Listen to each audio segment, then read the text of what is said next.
당신이 찾던 무서운 이야기 고비의 TV.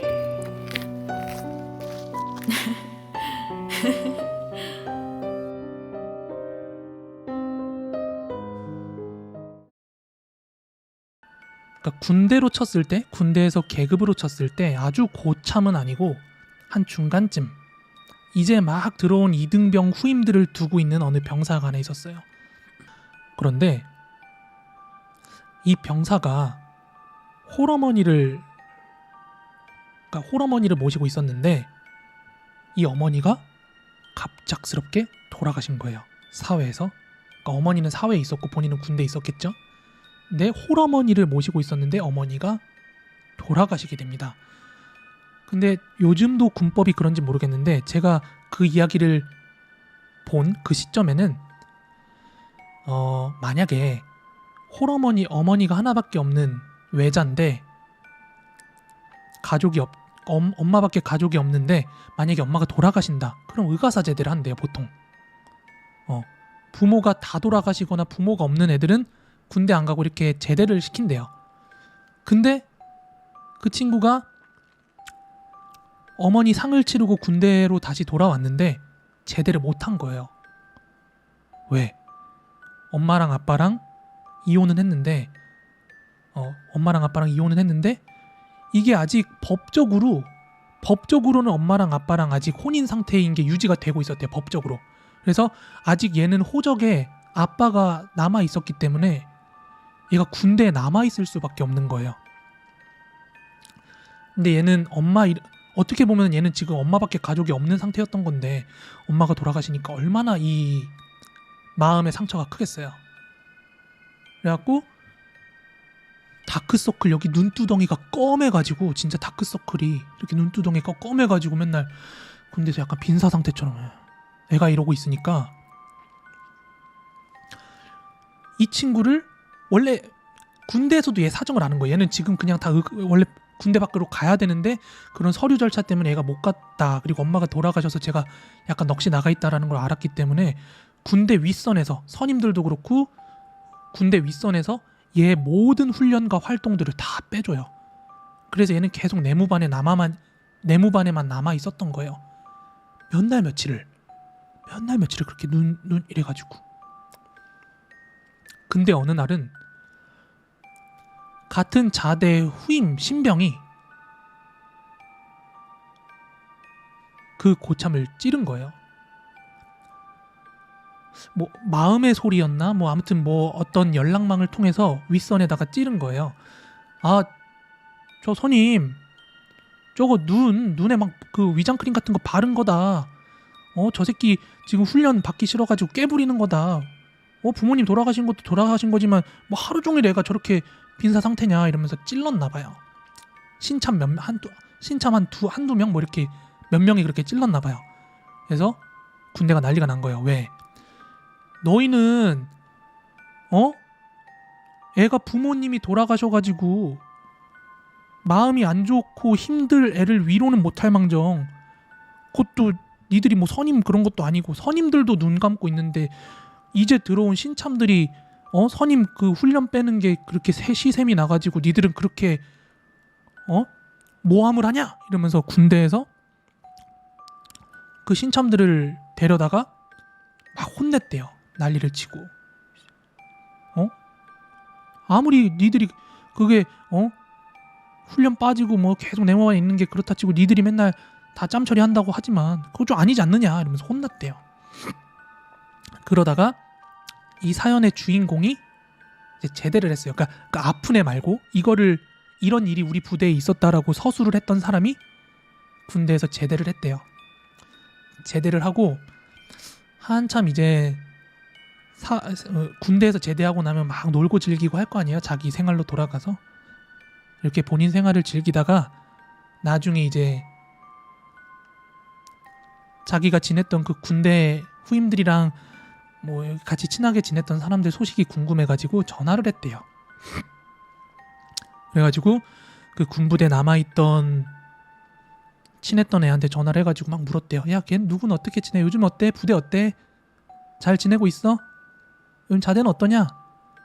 그러다가 아 맞다, 걔 누구누구 걔는 요즘 어때? 좀 멀쩡해졌냐? 이렇게 물어봤대요. 그랬더니 돌아온 대답이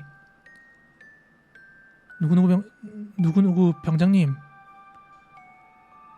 걔 진짜로 눈에 위장 크림 바르다가 걸려가지고 난리 났어요. 이랬다더라고요. 이 새끼가 엄마의 죽음을 핑계 삼아서 진짜로 눈에 위장 크림 바르고 계속 훈련 빠졌던 거예요. 사이코패스죠. 그러니까 정말 슬프고 막 이런 거면 모르겠는데 자기 엄마가 돌아가셨는데 그거를 핑계 삼아서 진짜로 위장 크림 바르고 모든 훈련 빠지고 모든 훈련 열애 모든 부대 내 활동 참석 안 하고 엄마의 죽음을 팔아먹은 거죠. 사이코패스죠. 신병이 몸에 오면은 막 아프다고 하잖아요. 근데 병원 같은 데 가도 전혀 증상 같은 것도 막 원인 같은 것도 못 찾고 병원 가면 어릴 때부터 좀 그런 게 있었대요. 근데 얘가 중학교 땐가 고등학교 땐가 자기가 아프면 아버지가 항상 아버지 무릎에 누워 있으면 아버지가 이제 머리맡에 이렇게 손 대고 막 이렇게 기도를 해주셨대요. 근데 아버지가 그렇게 기도를 해주고 나면은 신기하게 이상하리 많지 그 증상이 싹 사라졌대요. 실제로 아버지가 뭔가 예언까지는 아닌데 뭔가 예지라고 하죠. 약간 촉 그런 것도 되게 좋으시고 막 그랬대요. 아버지가. 근데 어느 날은 아버지가 이렇게 기도를 해주시고 계셨대요. 자기 너무 머리가 깨질 듯이 아파가지고 당연하게 막 아플 때마다 자연스럽게 이제 아빠를 찾는 거죠. 아빠가 그렇게 해주면은 병원에서 약 먹어도 뭐 병원 가도 안 되던 게 아빠가 기도를 해주면 딱 나으니까 아프기만 하면 아빠한테 쪼로로로록 달려간 거야. 그래서 아빠 무릎에 머리를 대고 아빠 머리 아파 기도해줘 이렇게 해가지고 아빠가 이렇게 머리에 대고 막 기도를 하고 있었대요. 아버지가 뭐 어떤 기도 내용인지 모르겠어요. 예를 들어서 뭐 우리를 뭐 이렇게 우리 아이를 뭐 이런 고통으로부터 지켜주시고 뭐 어쩌고저쩌고 이런 아버지만의 그런 기도 방식으로 막 말을 하고 있는데 이 친구가 어린 나이에 빨리 안 아팠으면 좋겠는데 아빠는 왜 이렇게 계속 기도를 이렇게 길게 하는 거야 라고 속으로 생각하고 있었대요. 속으로 말을 한 게 아니라 나아지길 기다리면서 속으로 그런 생각을 하고 있었는데 갑자기 아빠가 기도하다가 예를 들자면 이렇게 한 거예요. 우리 딸이 빨리 뭐 이렇게 안 아파졌으면 좋겠고 뭐 이런저런 말을 하다가 그 친구가 딱 이런 생각을 했는데 지금 지금 이 말을 하고 있는 건 이 애비가 하는 말이 아니야 막 이러더래요. 갑자기 나 이 얘기 듣고 되게 소름 돋았거든요. 실제로 전화 통화로 들었어요. 근데 이거 묘사해 주는데 되게 소름 돋는 거예요. 그러니까 자기는 마음속으로 왜 이렇게 기도가 길어 막 이렇게 얘기를 속으로 했는데 내 머리에 손을 대고 이렇게 기도해 주던 아버지가 갑자기 지금 네 아버지가 하고 있는 말은 네 애비가 하는 말이 아니야 막 이러더래요. 그러니까 뭔가 모시고 있는 신이나 뭐가 그게 기도를 하고 뭔가 신 그 기운을 발휘하고 있었던 거죠.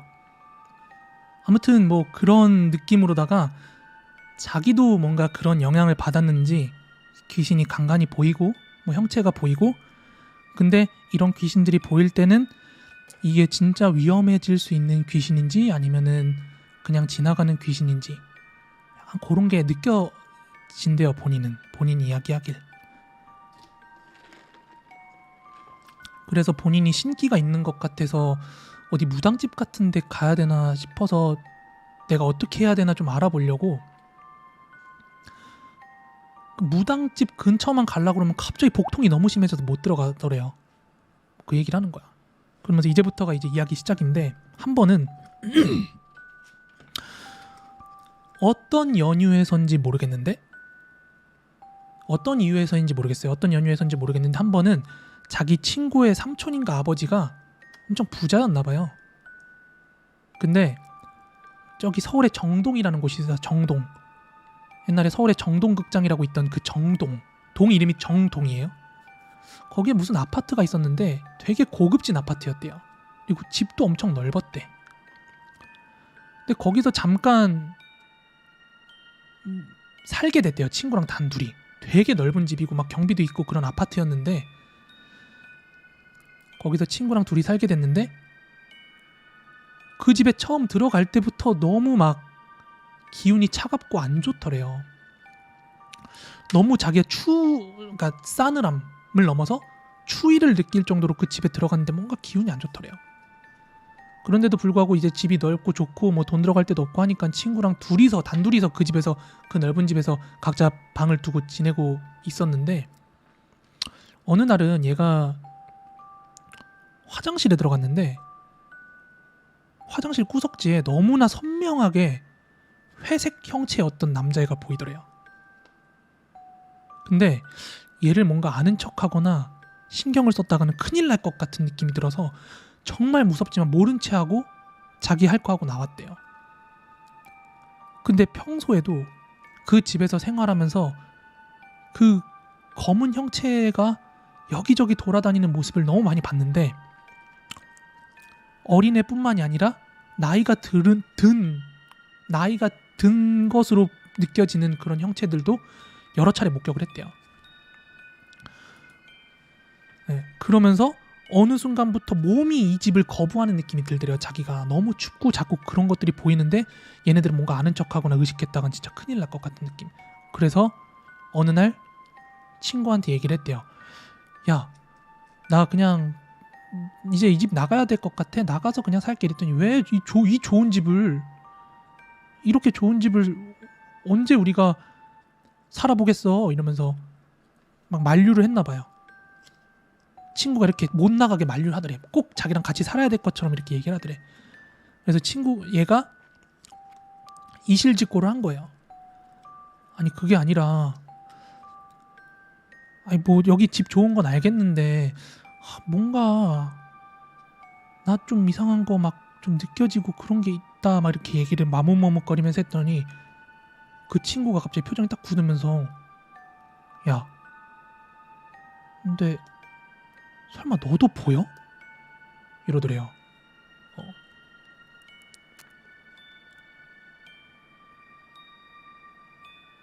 그래가지고 이게 지금 친구도 뭐 귀신, 뭐 무당이고 뭐고 뭐 신기 그런 것도 아니고 일반인인 친구도 느낄 정도면 여기 터가 진짜로 뭔가 안 좋은 거구나. 내가 이 집에 처음 들어올 때 느꼈던 그 쎄한 한기도 그렇고 내가 지금까지 봤던 것도 그렇고 여기가 진짜 뭐 위험한 장소긴 하구나. 일반인인 내 친구가 느낄 정도면 여기 되게 위험하구나 라는 생각이 들어서 결국에는 그 친구의 삼촌인가 아버지한테 말씀을 드리고 둘 다 그 집에서 나왔대요. 둘 다 그 집에서 나왔대. 그리고 나서 나중에 그 집에서 나와서 친구랑 이제 각자 따로 살다가 어느 날 친구한테 연락이 왔대요. 어느 날 친구한테 연락이 왔는데 전화가 오기를, 야, 내가 본 것도 있고 네 말 듣고 거기 동네 거기를 좀 알아봤거든. 우리 그 있었던 아파트. 근데 여기 옛날에 그 진짜 막 시신 잔뜩 묻혀있던 막 그런 터였대. 막 이런 얘기를 하더래요. 이게 공동묘지였는지 뭔지 모르겠는데 진짜 터의 기운이 어두운, 막 옛날에 시체 잔뜩 묻혀있고 약간 그런 곳이었대요. 그 아파트가 있는 곳이. 그걸 어떤 경위를 통해서 알게 됐는지 모르겠는데 실제로 그 친구가 여기저기 수소문하고 뭐 알아보고 하다 보니까 원래 그 아파트 있던 그 자리, 그 동네 터가 그랬다더라고요. 그래서 제가 또 거기가 어딘지 좀 알아봤죠. 제가 뭐 괴담 속으로를 다니면서 매번 귀신을 찾아내고 뭐 그런 것도 아닐 뿐더러 그냥 어디까지나 저의 감이긴 하지만 제가 여기저기 장소를 돌아다니면서 진짜 여기 존나 살벌하다, 무섭다 라는 느낌이 좀 느껴지는 곳들이 있거든요. 물론 정신적으로 이제 극복을 하는 거죠. 한 5분 정도 10분 정도 그 장소에 있으면서 익숙해지면서 그 공포에 익숙해지면서 그 현장에서 계속 돌아다닐 수 있는 건데, 처음에 딱 당도했을 때 그 압도감이라는 게 있거든요. 그러니까 어둠에 대한, 미지에 대한, 그리고 혹시 귀신을 보고 놀라는 사람들이 여긴 귀신 나올 거야 하고 가면 그 무당이죠. 그게 아니라 다들 예상치 못한 순간에 그런 것들을 마주하고 또 경험담이 나오고 뭐 그게 뻥도 있을 거고 실제로 경험한 것도 있을 건데, 저도 그런 데를 가면 그 어둠, 그 장소에 대해서 모른다는 생각, 그리고 혹시나 하는 그런 마음에 엄청난 공포감이 좀 몰려들지만 한 5분 10분 정도 이제 적응을 하면서 편안해지는 거거든요.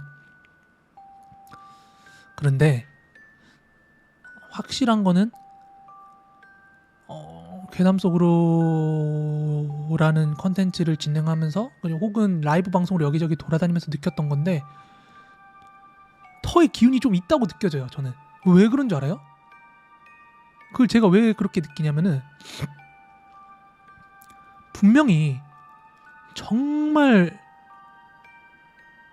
외딴 곳에 있는 흉가 폐가 같은 거고 진짜 을씨년스럽게 생겼고 막 건물이 불탄 자국 같은 것도 있고 실제로 소문도 있어. 거기서 뭐 불타서 사람 죽었다 막 이런 소문들도 있어. 근데 막상 갔는데 위압감이 하나도 안 느껴져. 내가 느낄 때 돌아다니기 너무 편하고 막 닭살 돋고 쫄리는 거 하나도 없고, 물론 방송적으로는 제가 오 막 이러면서 방송을 했죠 그때 현장에서. 근데 실제로 제가 그 현장에서 느끼는 느낌은 아무 느낌이 없을 때가 있어요. 그냥 평범해. 너무 막 위압감 같은 것도 없고 뭐가 나올 것 같은 느낌도 안 들고. 근데 갔는데 현장 갔는데 바로 옆은 번화가에 막 도로가 있는데 그 현장에 딱 당도했는데 아 씨발 이거 어떻게 촬영해야 되지? 막 이러면서 진짜 막 바짝바짝 서는 데들이 있거든요. 기운이. 저 밤낚시 되게 좋아하거든요. 저 낚시를 지금 안 한 지 꽤 오래되긴 했는데 여건이 안 돼서 삶이 바빠가지고 낚시를 못 다닌 지 꽤 오래됐는데 옛날에 진짜 뭐 하루가 멀다고 낚시를 다니고 돌아다녔던 시절이 있어요. 제가 그 어두운 밤에도 제가 되게 잘 다녔어요. 근데 한 번은 제가 어느 포인트를 밤낚시를 갔어요. 근데 주변에 뭐 흉가가 있는 것도 아니고 그냥 제가 다니던 여느 낚시터들이랑 똑같아요. 제가 다녔던 여느 낚시터들이랑 그냥 눈으로 보이는 풍경이나 눈으로 보이는 상황들은 너무 비슷해요. 똑같아요. 근데 제가 거기서 낚시를 하다가 너무 무서워서 철수를 한 적이 있거든요. 낚싯대를 그러니까 루어 낚시니까 던져서 감고 이러면서 낚시를 하는데 루어 낚시 같은 경우는 진짜 하루 한 번 출조를 나가 몇백 번씩 던져요. 물고기를 잡기 위해서 몇백 번씩 캐스팅을 하는데 그날 진짜 몇 번 캐스팅 못하고 여긴 좀 아니다 싶어가지고 제가 철수를 했던 장소가 있어요. 위험한 장소도 아니에요. 뭐 절벽에서 던져야 되는 것도 아니고 돌 타고 넘어가야 되는 것도 아니고 그냥 평평한 잔디 앞이었거든요. 평평한 잔디 앞에 물이 있고 큰 저수지가 있고 앞에 산이 있고 하늘에는 달이 떠 있고 약간 그런 분위기였는데 거기 너무 소름이 돋는 거예요. 너무 소름이 돋아. 제가 어지간하면 겁이 없는데 거기서는 제가 낚시를 접고 그냥 철수를 했거든요. 근데 그때는 제가 이제 공포 유튜버가 아니었으니까 그냥 무섭다 이러고 말았죠. 뭐 낚시 정보나 검색해보지 무서운 얘기를 검색해보겠어요? 근데 이제 제가 최근 들어가지고 무서운 이야기 같은 거 좀 소스 좀 얻겠다고 낚시 카페 같은데 들어가가지고 제가 그 너무 소름이 돋아서 이렇게 철수를 했었던 거기를 좀 검색을 하면서 알아봤거든요. 근데 뭐 어느 저수지나 귀신설이 있지만 압도적으로 귀신설이 많이 나오는 곳들이 있고 또 유독 막 말이 많은 곳들이 있는데 거기도 얘기가 좀 있더라고요. 전혀 몰랐거든요. 그때는 제가 공포 유튜버가 아니었으니까 뭐 무서운 거 굳이 뭐 공포 라디오 정도나 저도 듣고 다녔지 제가 막 그렇게 딥하게 여기에 뭔 일이 있었고 그런 거 찾지 않았는데 최근 들어가지고 알게 된 사실이지만 거기 검색하고 해보니까는 거기서도 막 그 소름 돋는 경험 했다고 막 올라온 글들이 좀 있더라고요. 그래서 이거를 좀 내가 잘 아는 장소니까 괴담 속으로 좀 묶어가지고 진행을 해볼까? 뭐 이런 생각도 했어요. 저번에 해골 사진 생각나네요. 뭐 하나 띄워볼게요. 아까 지금 저 채팅창에서 말씀하신 게 요거 같은데 자 보십시오. 6월 28일 완도 해상 펜션에서 새벽 3시 원투 도중, 여기서 말하는 원투는 건투 원투가 아니라 멀 원자 던질 투, 그래서 멀리 낚싯대를 던져서 낚시하는 걸 원투라고 해요.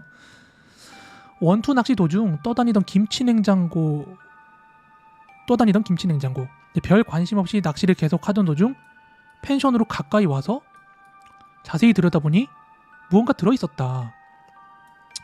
그래서 폰으로 사진을 찍는데 헐, 해경 경비정 뜨고 난리 났음. 그게 뭔가 사진을 참고하셈.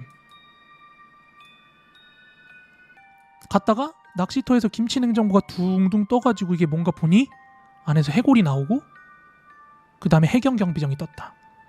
그러니까 유기된 시신이 뜬 거죠 저기에. 이게 낚시 카페에 올라왔던 사진인데 제가 캡처를 해놨어요. 저거 보고. 제가 최근에 꿨던 되게 무서운 꿈 얘기를 하나 해드릴까요? 그냥 꿈이에요. 단순히 꿈. 뭐 예지몽 이런 건 아니고요.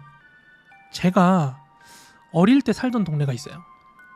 제가 어릴 때 살던 동네가 있는데 그 동네 골목이 막 그 타이어 공장이랑 그 자동차 중고 부품 파는 그런 조그만한 골목에 모여 있는 그런 골목들이거든요.